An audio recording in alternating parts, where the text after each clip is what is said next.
사랑하는 성도 여러분, 2021년 2월 21일 사순절 첫 번째 주일입니다.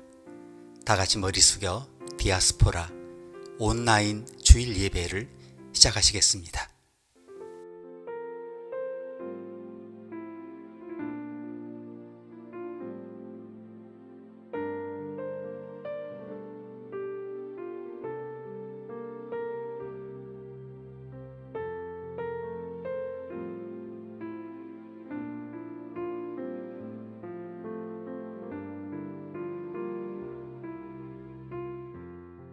사랑하는 아버지, 주께서 우리를 위한 모든 계획을 세우셨으니 우리는 주의 일에 합당한 자가 되기 위해 온 힘을 다 쏟게 해주십시오.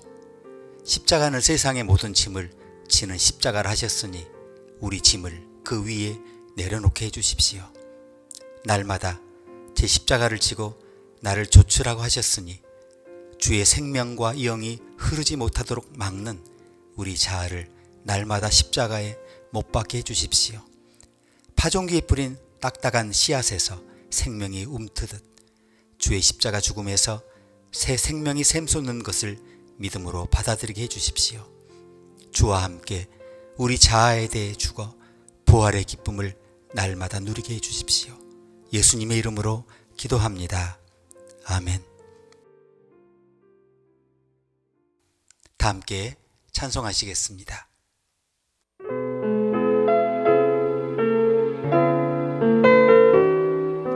주의 친절한 발의 안깃에 우리 마음이 평안하리니 항상 기쁘고 복이 되겠네. 영원하신 발의 안깃에 주의 발에 그 크신 발의 안깃에 주의 발에 영원하신 발의 안깃에 날이 갈수록 주의 사랑이 두루 광명하게 비치고 천성 가는 길 편히 가리니 영원하신 발의 안깃에 주의 발에 그 크신 발의 안깃에 주의 발에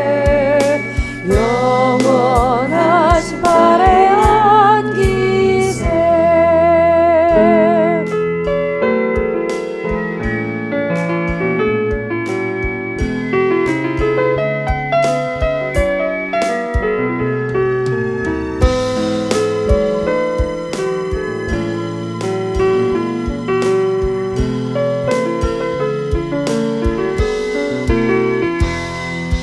주의 보좌로 나갈 때에 기뻐 찬미 소리 외치고 겁과 두려움 없어지리니 영원하신 발의 안깃에 주의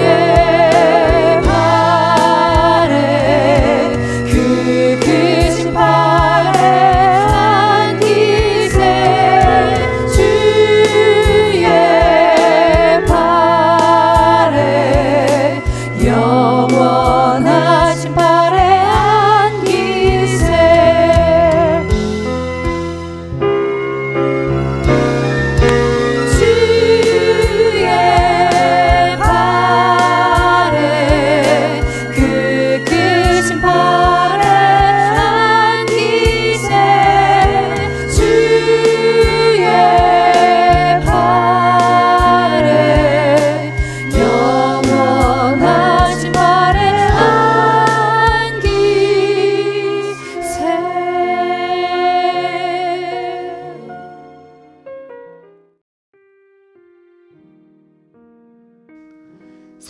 주님, 주와 함께 살며 움직이고 일할 때 우리를 괴롭히던 죄가 이미 정복당한 것을 믿게 해주십시오. 우리를 짓누르던 모든 것, 우리가 두려워하던 모든 것이 우리를 해할 힘을 잃은 것을 알게 해주십시오. 그것들은 헛개비에 지나지 않으니 그 무엇도 부활한 우리 삶을 회방치 못하게 해주십시오. 다시 살리심을 받은 정복의 생명을 더욱더 힘써 알게 해주십시오. 이제는 내가 산 것이 아니요 오직 내 안에 그리스도께서 사신 것이라고 가르쳐 주셨으니 두려움과 절망에 압도되어 그냥 텅 빈 무덤 앞에서 서 있지 않게 해주십시오. 사람이 주를 무덤에서 가져다 어디다 두었는지 알지 못합니다 라고 한탄하기보다 눈물을 훔치고 일어나 빛이 있는 곳으로 나오게 해주십시오. 그리고 부활하신 우리의 주님 예수를 만나게 해주십시오. 빈 무덤과 부활하신 주님의 직접 대면의 둘 가운데 영원한 하나를 택하고 찰나적인 하나를 버리게 해주십시오. 그 무엇도 우리 길을 걷지 못하게 회방할 수 없고 주 길에서 벗어나게 할 수 없음을 확신하고 감사하게 해주십시오. 어떤 유혹이나 다른 무엇이라도 주와 우리 사이에 끼어들지 못하도록 날마다 십자가 그늘 아래 거하게 해주십시오. 예수님의 이름으로 기도합니다. 아멘.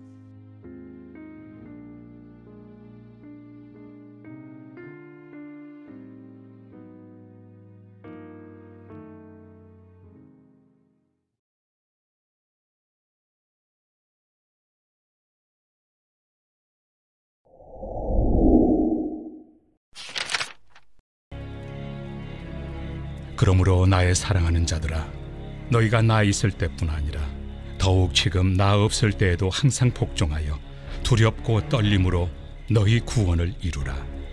너희 안에서 행하시는 이는 하나님이시니 자기의 기쁘신 뜻을 위하여 너희에게 소원을 두고 행하게 하시나니 모든 일을 원망과 시비가 없이 하라. 이는 너희가 흠이 없고 순전하여 어그러지고 거스르는 세대 가운데서 하나님의 흠없는 자녀로 세상에서 그들 가운데 빛들로 나타내며 생명의 말씀을 밝혀 나의 다름질이 헛되지 아니하고 수고도 헛되지 아니하므로 그리스도의 날에 내가 자랑할 것이 있게 하려 함이라.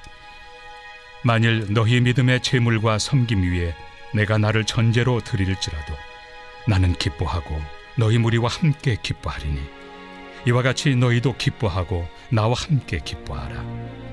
내가 디모데를 속히 너희에게 보내기를 주 안에서 바람은 너희의 사정을 알므로 안위를 받으려 함이니 이는 뜻을 같이하여 너희 사정을 진실히 생각할 자가 이 밖에 내게 없습니다. 그들이 다 자기 일을 구하고 그리스도 예수의 일을 구하지 아니하되 디모데의 연단을 너희가 안하니 자식이 아버지에게 함같이 나와 함께 복음을 위하여 수고하였느니라. 그러므로 내가 내 일이 어떻게 될지를 보아서 곧 이 사람을 보내기를 바라고 나도 속히 가게 될 것을 주 안에서 확신하노라. 그러나 에바브로디도를 너희에게 보내는 것이 필요한 줄로 생각하노니 그는 나의 형제요 함께 수고하고 함께 군사된 자요 너희 사자로 내가 쓸 것을 돕는 자라. 그가 너희 무리를 간절히 사모하고 자기가 병든 것을 너희가 들은 줄을 알고 심히 근심한지라. 그가 병들어 죽게 되었으나 하나님이 그를 긍휼히 여기셨고 그뿐 아니라 또 나를 긍휼히 여기사 내 근심 위에 근심을 면하게 하셨느니라. 그러므로 내가 더욱 급히 그를 보낸 것은 너희로 그를 다시 보고 기뻐하게 하며 내 근심도 덜려 함이니라. 이러므로 너희가 주 안에서 모든 기쁨으로 그를 영접하고 또 이와 같은 자들을 존귀히 여기라. 그가 그리스도의 일을 위하여 죽기에 이르러도 자기 목숨을 돌보지 아니한 것은 나를 섬기는 너희의 일에 부족함을 채우려 함이니라.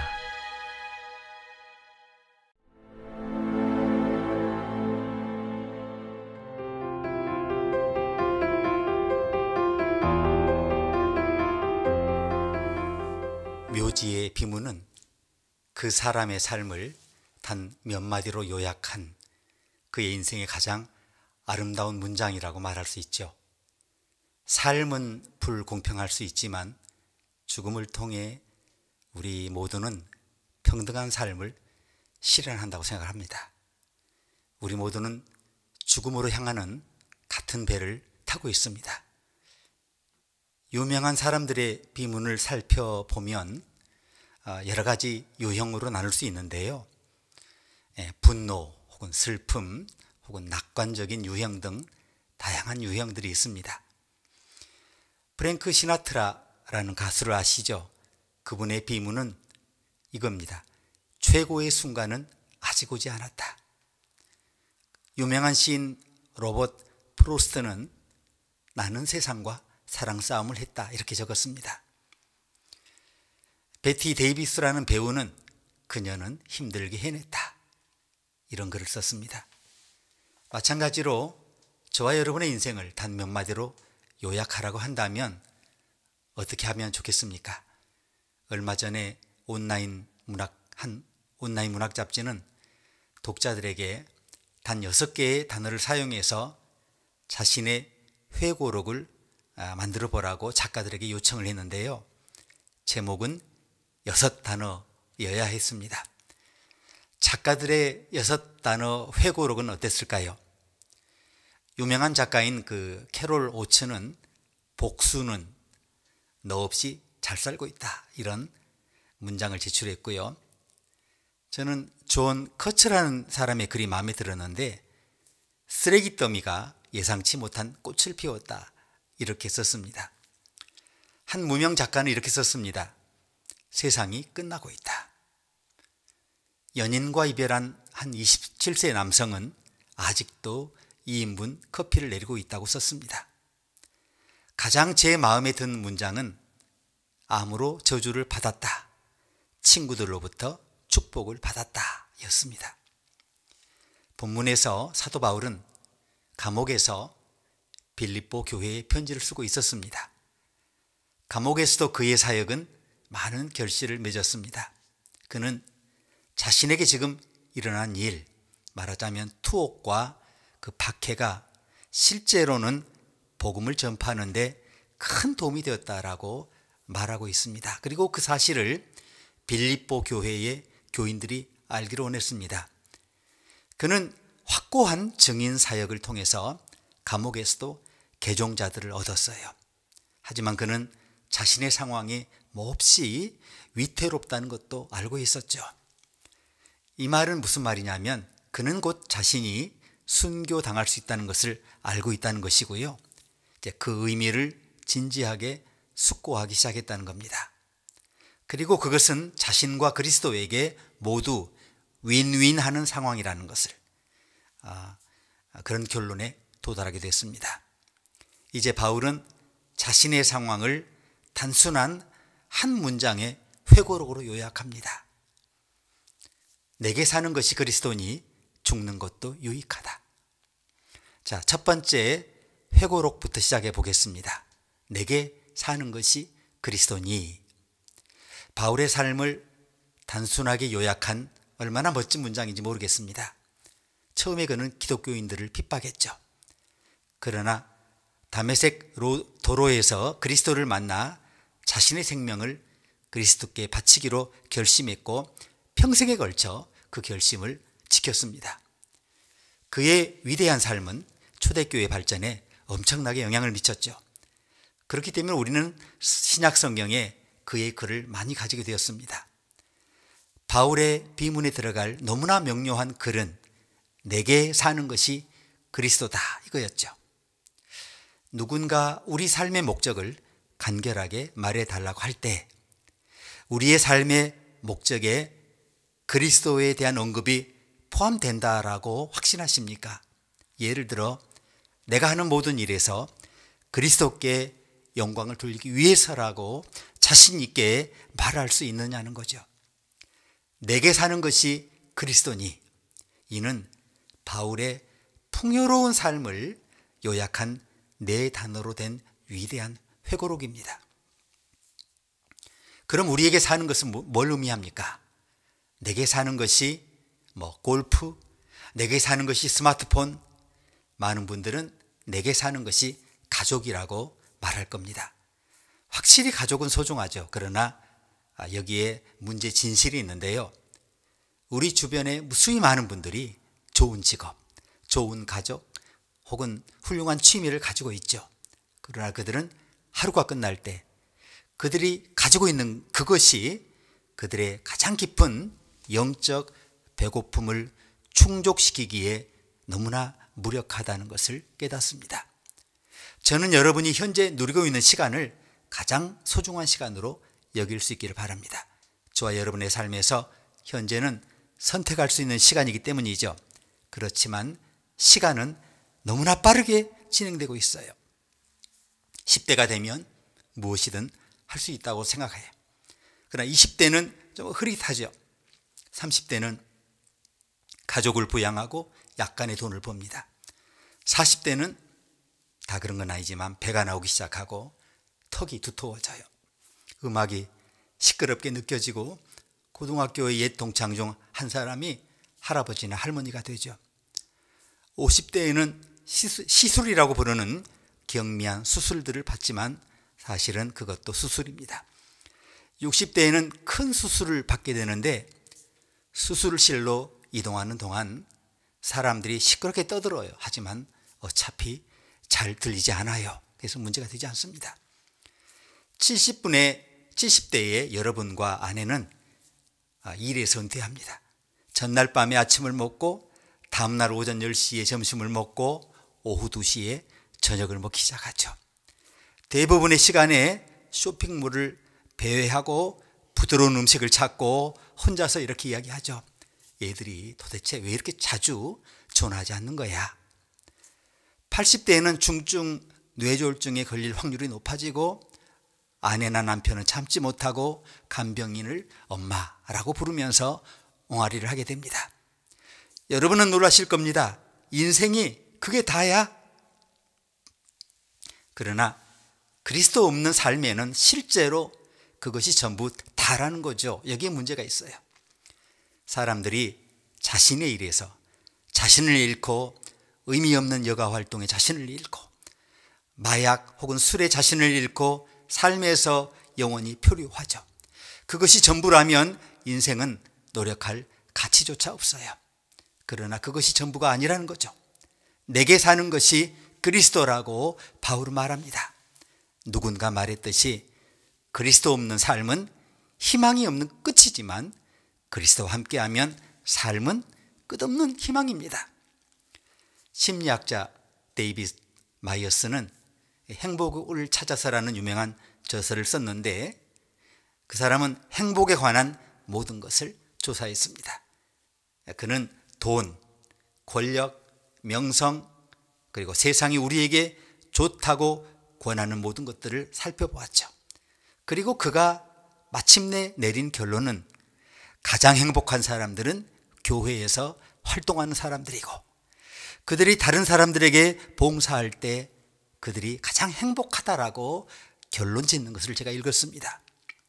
그러므로 이 같은 사실은 정말 놀랍지도 않죠. 내게 사는 것이 그리스도, 즉 내가 살기 위해서는 그리스도입니다. 그리스도. 오늘 본문 두 번째 가르침은 바울의 그 회고록은 죽는 것도 유익함이니 이런 말입니다.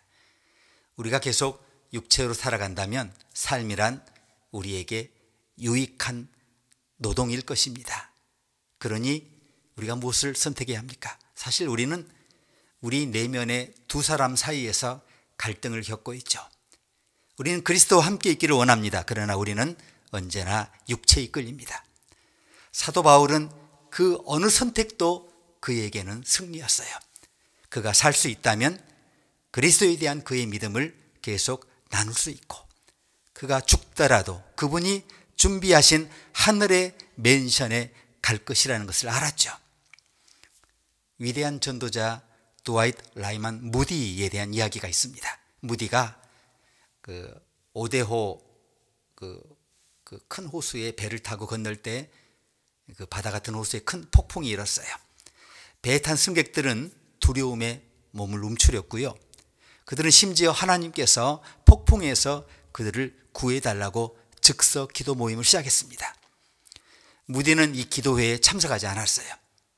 그는 그 이유를 이렇게 말했습니다. 나는 시카고에 한 여동생이 있고 하늘에도 한 여동생이 있는데 오늘 밤 어떤 일이 일어날지라도 난 신경 쓰지 않는다.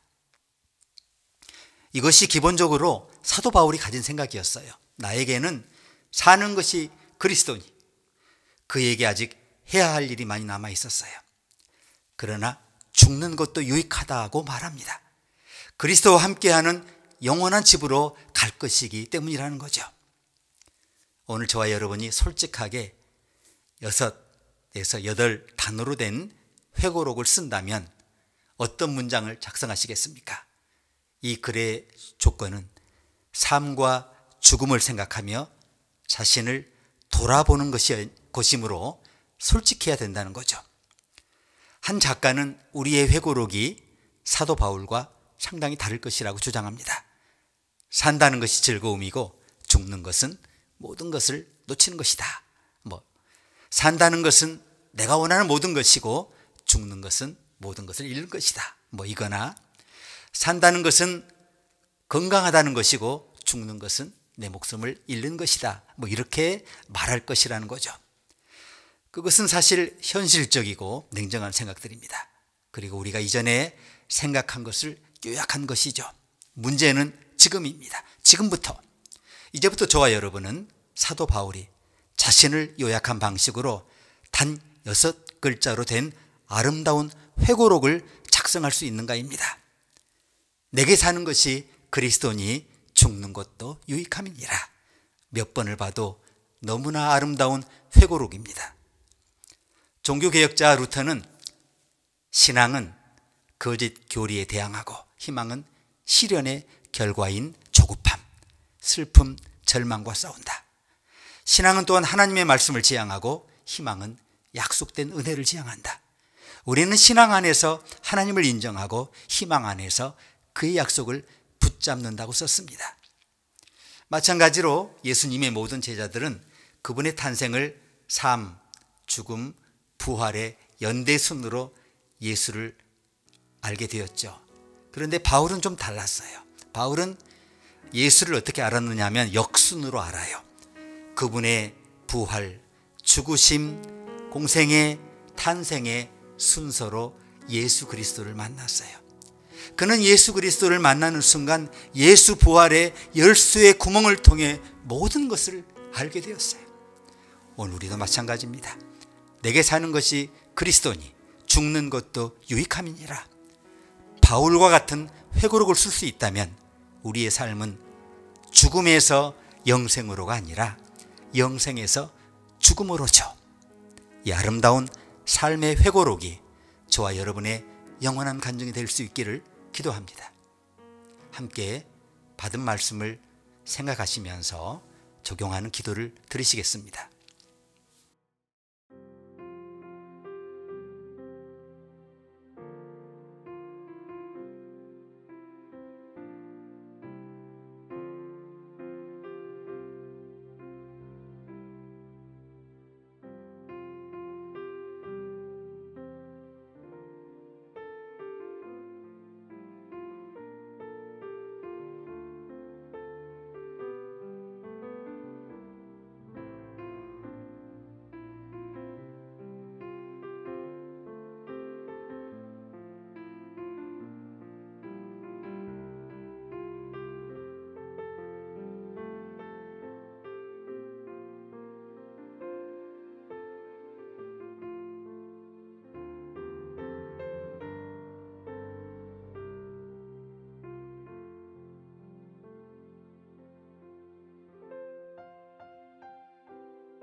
사랑하는 주님, 주님이 십자가에서 우리 죄의 짐을 모두 담당하셨을 때 우리 자아에 예속된 인간의 본성까지 짊어지신 것을 감사합니다.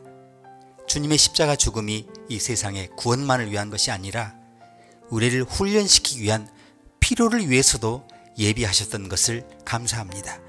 이제 우리가 우리 자아를 죽일 때 이 기진맥진한 세상에서 주님의 이름의 권세를 마음껏 사용하게 됨을 믿습니다.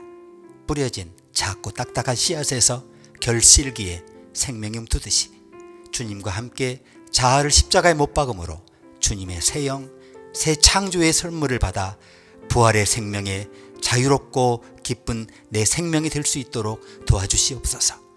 예수님의 이름으로 기도합니다. 아멘. 다 함께 찬양하시겠습니다.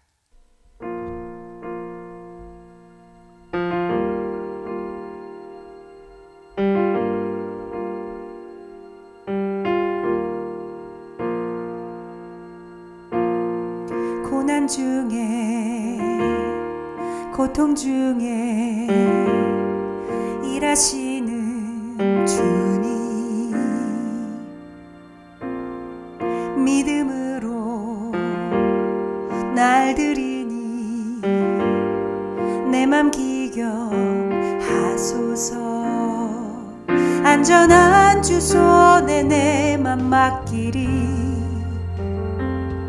내 뜻보다 크신 주를 신뢰해. 날 빚으소서. 주 쓰실 그릇으로 주님의 뜻대로 날 만드소서. 나 가진 모든 것 주께서 주셨으니 내 새 포도주로 만드소서.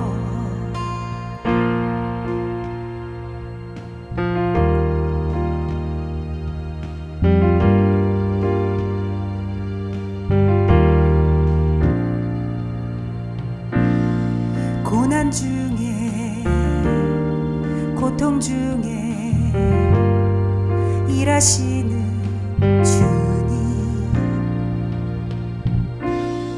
믿음으로 날 드리니 내 맘 기경하소서.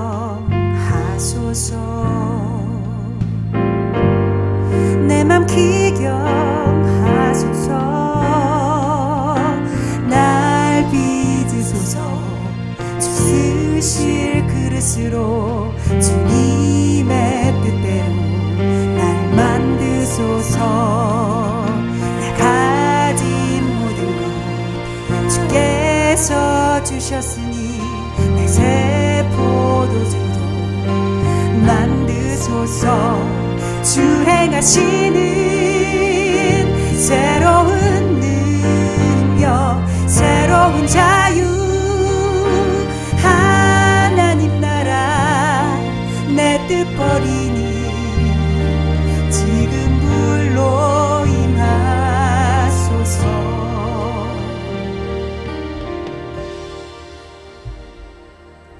날 빚으소서. 주 쓰실 그릇으로 주님의 뜻대로 날 만드소서. 나 가진 모든 것 주께서 주셨으니 내 새 포도주로 만드소서.